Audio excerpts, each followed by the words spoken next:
Isang magandang araw sa inyo mga kalingap. Shout out sa inyo at maraming salamat sa walang sawang suporta at panunood sa ating channel. I-ease your hearts mga kalingap. Rina, naitakas na mula sa mga wakwak. Tama ang narinig nyo mga kalingap.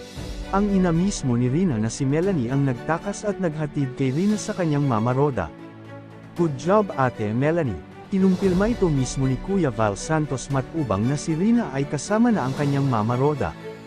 Itinakas ni Melanie ang kanyang anak dahil umano ito ay may plano si Lolo Nestor na ipadala si Rina sa Maynila para ipagamot sa isa ring albularyo. Hindi kumbinsido ang ina ni Rina na ito ang kailangan ng dalaga sapagkat marami din namang albularyo sa daet.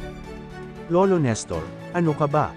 Espesyalista ang kailangan ni Rina at hindi albularyo. Naitakas ni Melanie ang kanyang anak isang araw nang sadya niya itong puntahan at ipagpaalam sa matanda na kakain sila sa Jollibee. Nagulat na lamang umano si Lolo Nestor nang hindi sila nagpunta sa Jollibee kundi dumiretso kay Roda. Wala nang magawa ang matanda kundi mag-walk out. Nagdesisyon na din sa wakas ang ina ni Rina na ipinagkakatiwala niya ang dalaga sa kalingap hanggang ito ay tuluyan ng gumaling. Lahat ng mga tulong para kay Rina ay dadaan na kay Kalingap Rab. Hindi na maaaring kukunin ng kanyang lolo ang dalaga sapagkat ang ina na mismo ang naghatid sa dalaga.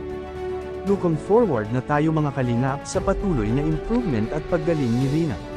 Huwag kalimutang i-like at suportahan si Kuya Val Santos Matubang, Kalingap Rab at isama na rin si Ate Edna Vlogs para maraming kapwa-tao pa natin ang maaabot at matutulungan. This is your Kalingap Dean wishing you a good day and saying always make a good choice every time. Maraming salamat mga kalingap.